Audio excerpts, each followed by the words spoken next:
والمرسلين وعلى آله وصحبه أجمعين رب اشرح لي صدري ويسر لي أمري واحلل عقدة من لساني يفقهوا قولي. Assalamualaikum warahmatullahi wabarakatuh. Alhamdulillah, syukur kita pada Allah Subhanahu Wa Taala diberikan kita izin untuk menjadi hamba Allah Subhanahu Wa Taala yang kekal, boleh mengumpulkan pahala, boleh mengumpulkan bekal di dunia untuk kita bawa lagi di akhirat. Kerana berapa ramai orang yang tidak diberikan umur sepanjang kita, yang mana ditarik nyawanya lebih awal, sehingga mereka tidak dapat mengumpulkan pahala sama seperti kita. Jadi syukur kita pada Allah Subhanahu Wa Taala dapat kita solat berjemaah dan juga kita dapat menuntut ilmu agama. Hari ini kita akan membincangkan tentang akidah para sahabat dan tabi'in. Kenapa pentingnya kita tahu akidah para sahabat dan tabi'in? Kerana pada zaman Nabi SAW tidak ada kecelaruan akidah di kalangan umat Islam. Yang ada adalah golongan-golongan yang sesat, golongan-golongan munafik. Itu ada. Tetapi tidak ada kecelaruan di dalam orang-orang yang mencari akidah yang benar. Dan itulah sahabat Nabi SAW mempunyai akidah yang murni. Kemudian para pelajar, murid kepada sahabat yang dikelar sebagai tabi'in juga mempunyai akidah yang murni. Tabi'in yang mewarisi akidah para sahabat dan tabi'in juga mempunyai akidah yang murni, melainkan beberapa kelompok yang terkeluar daripada fahaman ahli sunnah wal jamaah. Nabi SAW bersabda, umat aku akan pecah kepada 73 golongan. Semuanya masuk neraka kecuali satu. Satu sahaja yang selamat, 72 lain habis masuk neraka. Dan siapakah orang yang selamat ini? Ditanya kepada Nabi SAW, maka dijawab bahawa orang yang selamat ini disifatkan dengan ma ana alaihi wa ashabih, orang-orang yang mengikuti aku dan para sahabatku. Dan di dalam riwayat lain Nabi SAW bersabda, alaikum bisunnati wa sunnati khulafa ar-rasyidin al-mahdiyin, hendaklah kamu berpegang dengan sunnah aku dan sunnah khalifah ar-rasyidin al-mahdiyin. Daripada hadis-hadis ini kita faham bahawa Nabi menyuruh kita berpegang dengan apa yang dipegang oleh Nabi dan berpegang dengan apa yang dipegang oleh sahabat. Maka sebab itu Nabi sebut juga para sahabat dia. Nabi sebut khulafa ar-rasyidin dan Nabi sebut sebagai sahabat-sahabat Nabi. Maka di sini kita faham bahawa sahabat Nabi itu dia ada nilai di dalam agama. Akidahnya ada nilai, kefahaman mereka pada Al-Quran dan hadis ada nilai di dalam agama. Maka sebab itulah para ulama yang berakidah dengan akidah para sahabat ini selamat. Akidah yang murni, yang selamat daripada Nabi SAW. Maka Nabi SAW bersabda, khairul qurun qarni, thumma allazina yalunahum, thumma allazina yalunahum. Nabi kata, sebaik-baik kurun adalah kurun aku, kemudian kurun yang datang selepas mereka, dan kurun yang datang selepas mereka, yang mengikuti mereka selepas itu. Imam Nawawi dalam mensyarahkan hadis ini, Imam Nawawi kata kurun yang disebut sebagai kurun Nabi itu adalah kurun para sahabat. Kurun yang kemudian adalah kurun para tabi'in, dan kurun yang kemudian lagi itu dipanggil kurun tabi'in. Istilah tabi'in dan tabi'in itu ada kerana hadis ini. Kita tahu pada zaman Nabi, Nabi selalu sebut sahabatku, sahabatku, ashabi. Nabi sebut sahabat. Tetapi kurun yang selepas daripada sahabat itu tidak disebut secara jelas. Melainkan dalam hadis ini Nabi sebut kurun yang terbaik adalah kurun aku dan sahabat, dan kemudian daripada mereka, dan kemudian daripada mereka. Oleh kerana Nabi sebut sebaik-baik kurun ini adalah 3 kurun. Yang kita faham kurun pertama tu dah sahabat dah. Kurun yang kedua ni siapa? Kurun ketiga ini siapa?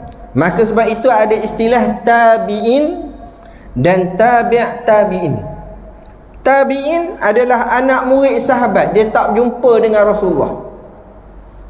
Para ulama sebut ada tabi'in yang paling besar, akbarut tabi'in, tabi'in yang paling utama. Siapa tabi'in paling utama? Ulama khilaf. Ada yang mengatakan tabi'in paling utama adalah Uwais Al-Qarni. Dia hidup zaman Nabi, tak jumpa dengan Nabi, tapi Nabi sebut sabda tentang dia. Ada yang para ulama kata tabi'in yang paling afdal, paling utama adalah Hasan Al-Basri. Dan ada yang mengatakan bahawa tabi'in paling utama adalah Sa'id bin Musayyab. Ini khilaf di kalangan para ulama. Jadi tabi'in adalah orang-orang yang tak sempat jumpa Rasulullah. Dia jumpa dengan sahabat, dia belajar dengan sahabat, dia hidup dengan sahabat, maka dia dipanggil sebagai tabi'in. Para sahabat juga mempunyai tempoh tertentu.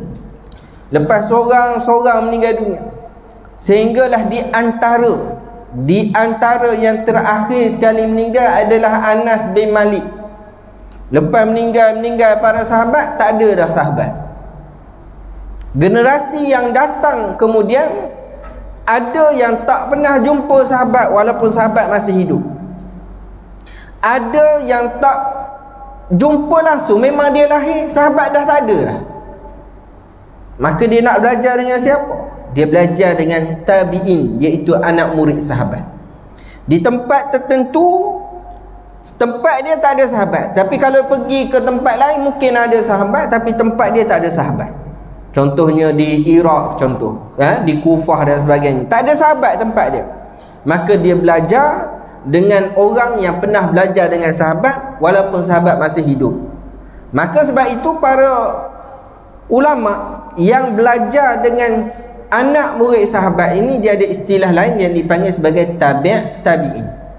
Dia tak jumpa dengan sahabat, dia jumpa pada anak murid sahabat, iaitu tabi'in. Maka kelompok ini yang belajar dengan tabi'in dipanggil sebagai tabi' tabi'in. 3 ini, sahabat, tabi'in, tabi' tabi'in, ini semua dipanggil sebagai khairul kurun, sebaik-baik kurun. Nabi puji orang yang berada dalam kurun ini.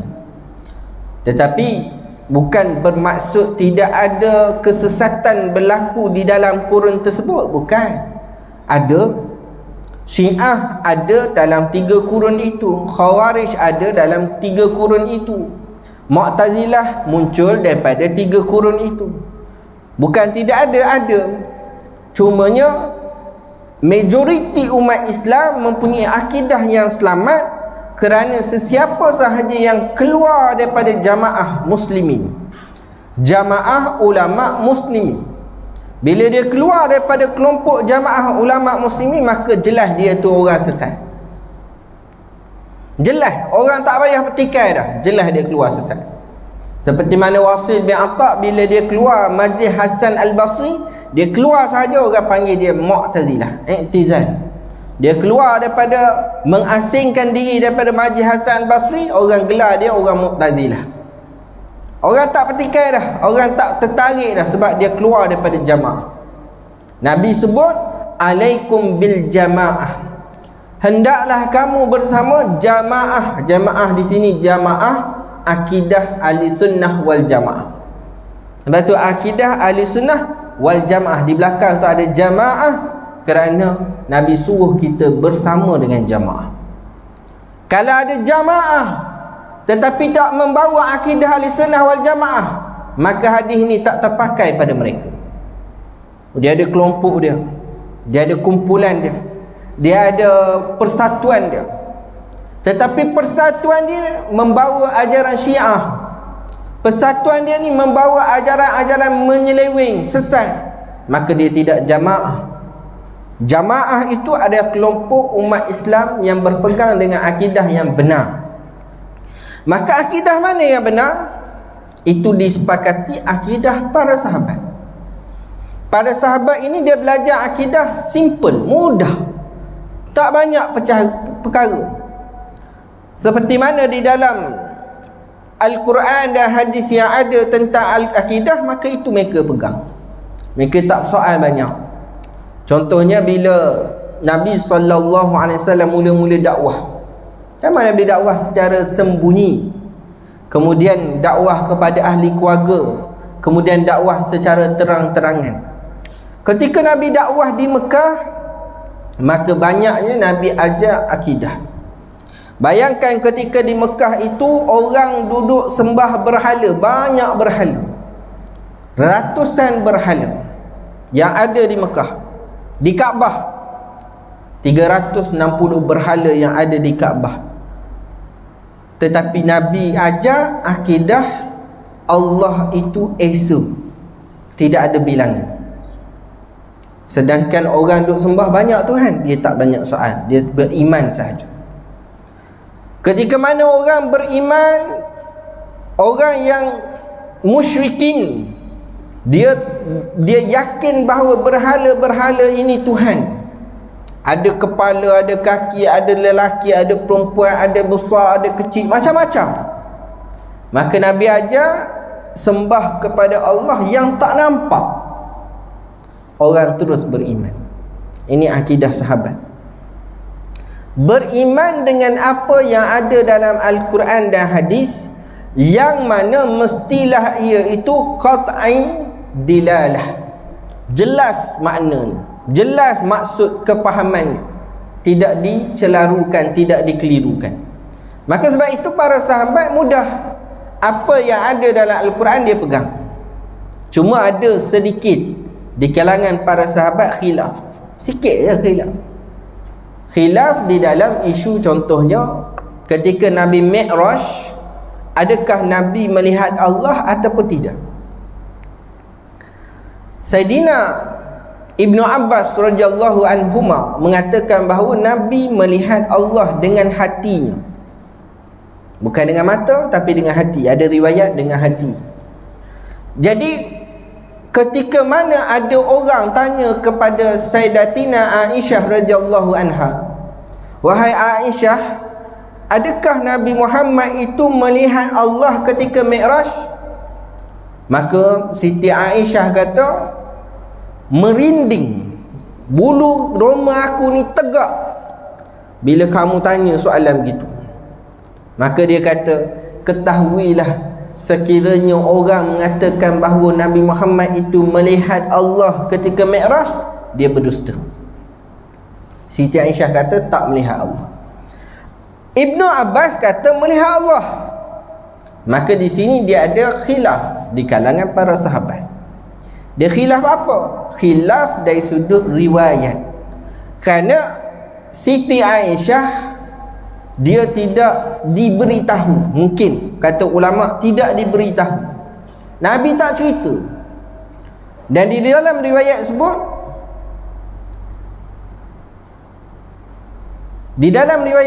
ada suatu ayat menyebut la yudrikuhul absar wa huwa yudrikul absar, atau kama qala Nabi sallallahu alaihi wasallam.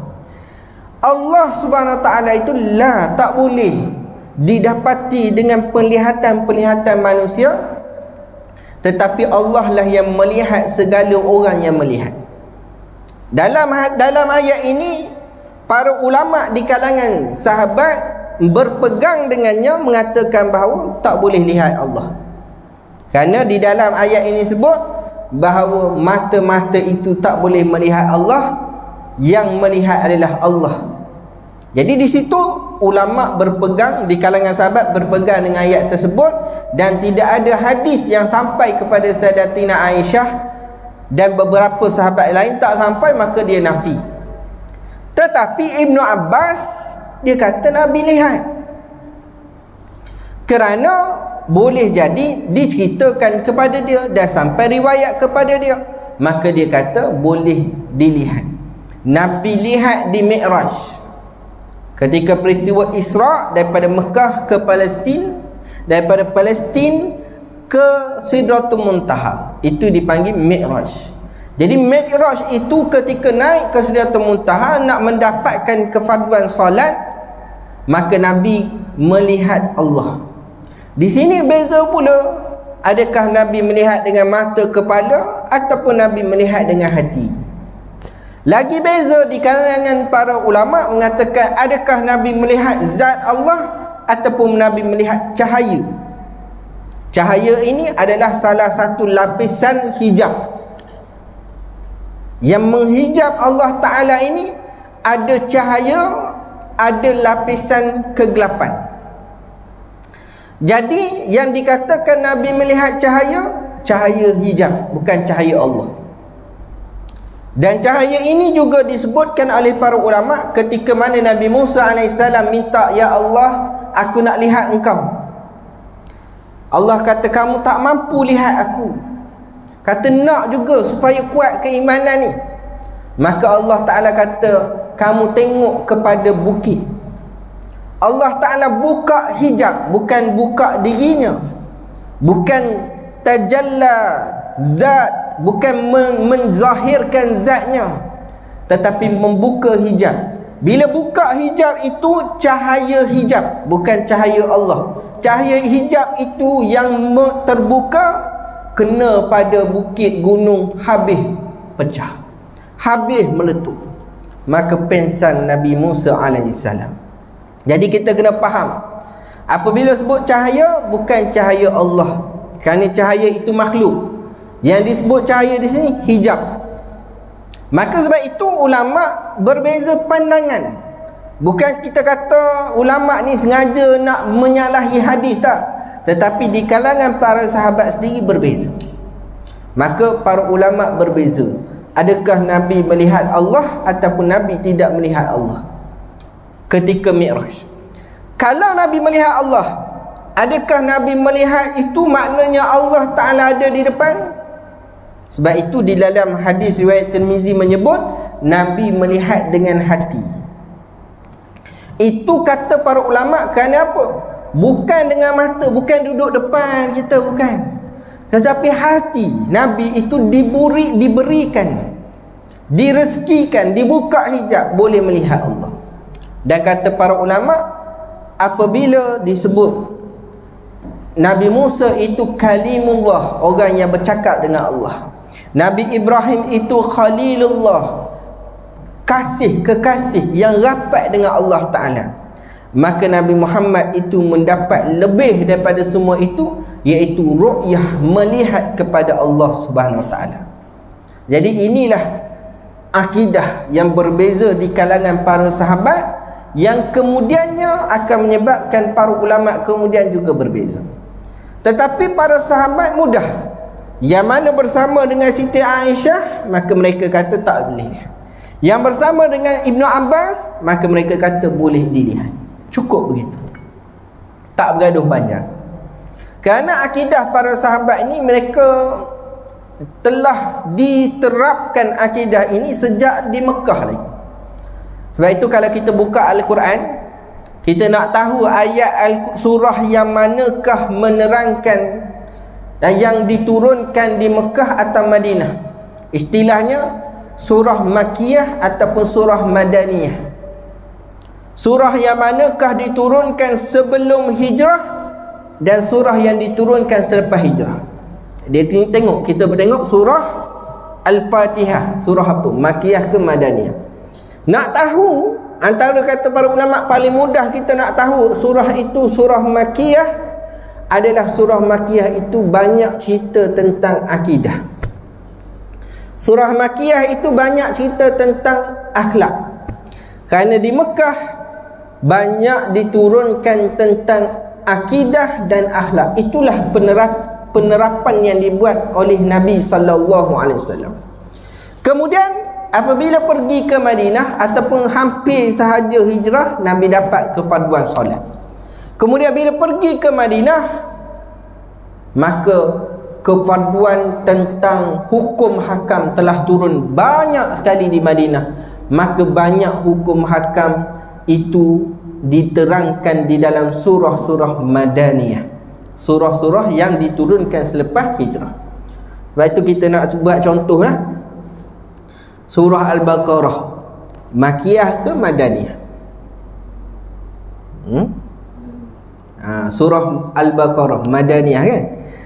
Mudah nak ingat, surah Al-Baqarah tu banyak kepaduan. Dan di antara yang perlu yang unik pada surah Al-Baqarah adalah ada satu ayat. Ayat itu ayat paling panjang, satu muka surat. Ayat itu cerita tentang orang berhutang. Maka ada pensyariatan di situ. Maka bila ada pensyariatan, kata para ulama, kemungkinan besarnya ianya adalah ayat Madaniyah, ayat yang berkaitan dengan pensyariatan agama. Tetapi kalau ayat-ayat akidah, kebanyak surah-surah yang berkaitan dengan akidah, kebanyakannya adalah makiyah. Contoh, Qul a'udzu birabbil falaq, Qul a'udzu birabbin nas, Qul ya ayyuhal kafirun. Ini semua ayat-ayat Madaniyah. Surah ayat-ayat Makiyah, sebab ia menceritakan tentang adab, akhlak dan sebagainya. Ayat-ayat yang diturunkan sebelum hijrah. Jadi ayat-ayat ini dia sebut ayat-ayat Makiyah. Tetapi dalam surah-surah terakhir kita tengok Makiyah, ada satu ayat, satu surah Madaniyah, iaitu surah apa? Surah An-Nasr. Surah An-Nasr itu turun di Madinah, cerita tentang Nabi akan buka kota Mekah. Nabi akan buka kota Mekah. Jadi ayat itu ayat tentang Madaniyah.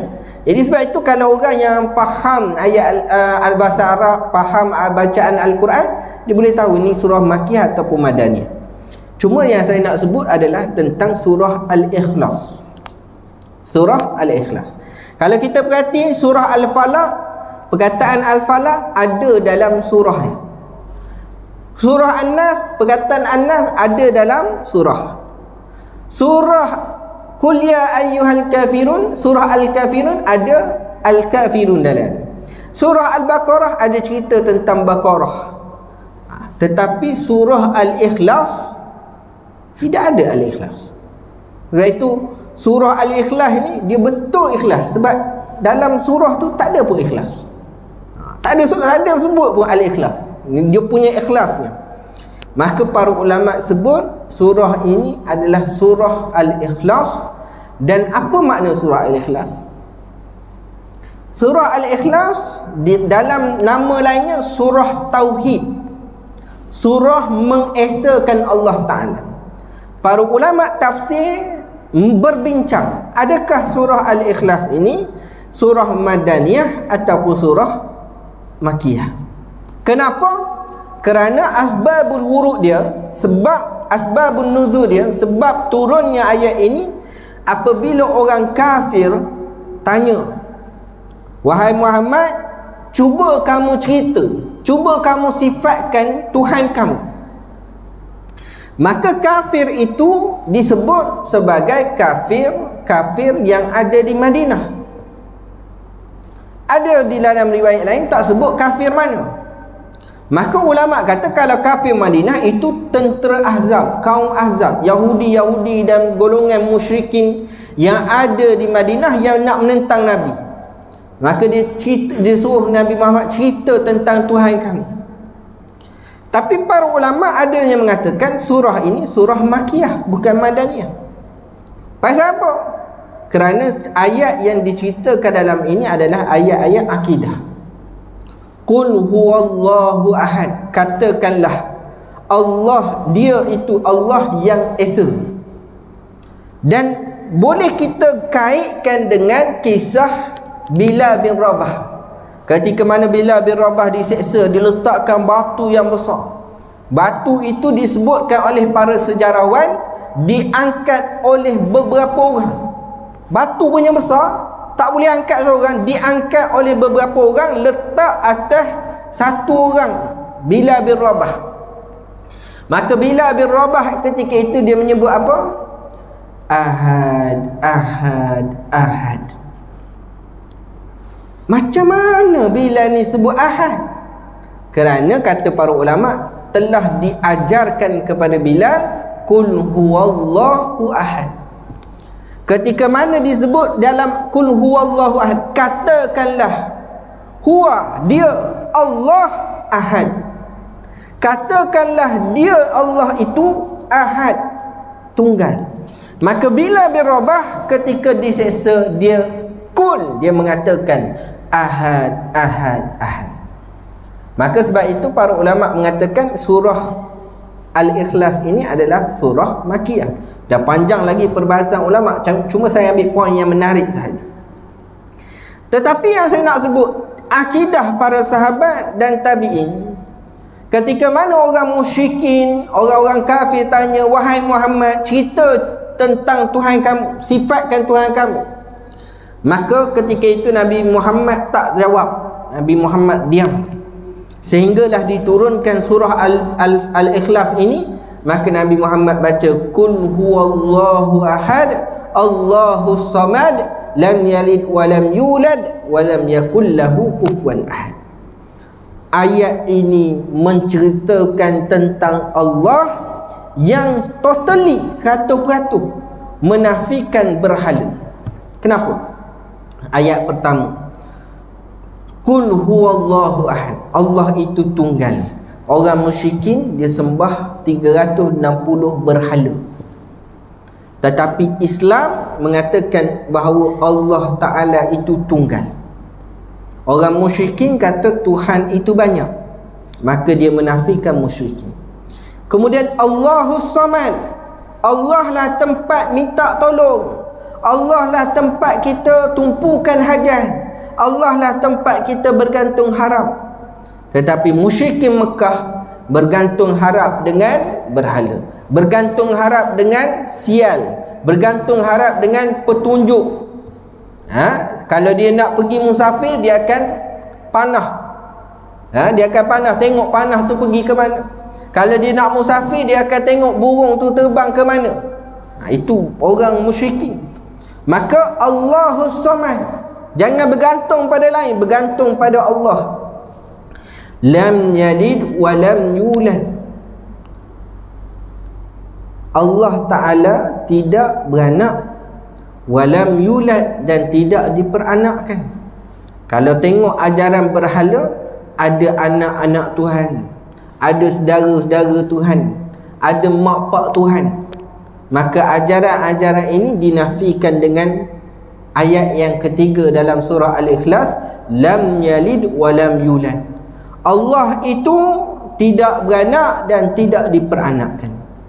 Dan daripada ayat ini, kalau ulama akidah dia boleh faham lagi apa? Allah Subhanahu Wa Taala itu bukan daripada sesuatu dan dia tidak mengeluarkan sesuatu. Daripada zatnya tidak keluar sesuatu, dan daripada zatnya itu tidak datang daripada sesuatu. Kalau kita tengok ajaran-ajaran Yahudi dan Nasrani, dia kata apa? Nabi Uzair itu anak Tuhan. Ajaran Yahudi.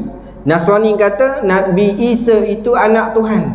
Bila anak, dia mestilah daripada zatnya keluar sesuatu baru dikatakan anak. Tetapi dinafikan. Sedangkan Yahudi, Nasrani begitu banyak ketika itu.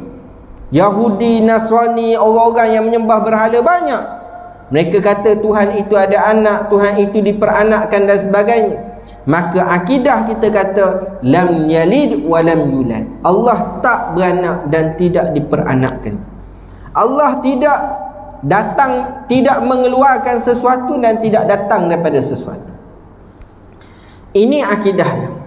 Kemudian walam yakul lahu kufuwan ahad, Allah Subhanahu Ta'ala itu tidak ada bandingan, tidak ada sekufu baginya. Kalau kita tengok berhala, dia ada bandingan.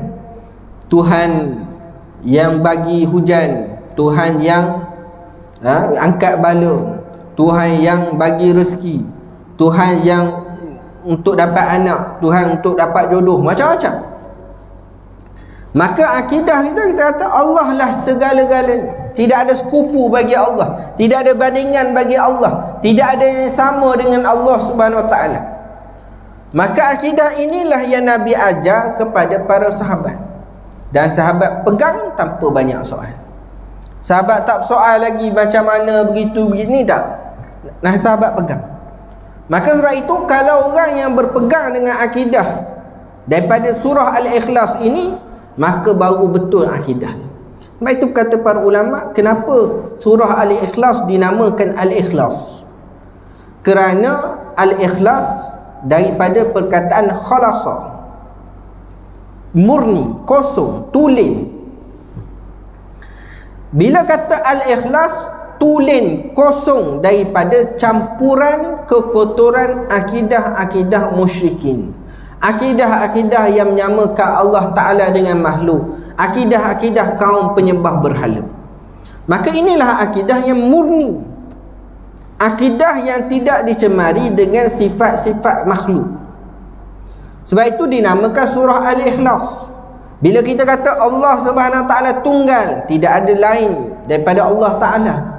Bila kita kata Allah Ta'ala itu tempat tuju segala hajat, As-Samad, maka tidak ada pergantungan kita kepada makhluk-makhluk lain, berhala-berhala, sembahan-sembahan lain. Dan bila kita kata lam yalid walam yulad, Allah Ta'ala itu tidak beranak dan tidak diperanakkan, maka kita yakin bahawa tidak ada Tuhan lain selain daripada Allah yang melahirkan Allah ataupun anak kepada Allah. Tidak ada. Maka dia akan balik kepada Allah lah sebenar-benar Tuhan, tidak ada lain. Walam yakul lahu kufuwan ahad, dan Allah tak sama dengan yang lain. Kalau kita tengok di antara berhala A, B, C, D, dia ada persamaan walaupun fungsi berbeza. Nak minta selamat perjalanan yang ni, nak minta dapat jodoh yang ni, nak minta turun hujan yang ni, tetapi semuanya sama. Ada kepalanya, ada tangannya, ada kakinya dan sebagainya. Di Mekah masih ada lagi patung-patung yang berhala, masih ada lagi. Pergi muzium tengok dalam digital ataupun tempat yang dia letak, ada lagi. Maknanya rupa manusia, kepalanya, kakinya. Maka itulah akidah musyrikin. Dia menyembah sesuatu yang seperti makhluk. Ada kepala, kita ada kepala. Macam mana Tuhan ada kepala, kita ada kepala? Sama. Tetapi akidah para sahabat, Allah tak sama dengan makhluk. Maka kosong pemikirannya, kosong hatinya daripada membayangkan Allah itu mempunyai sifat makhluk.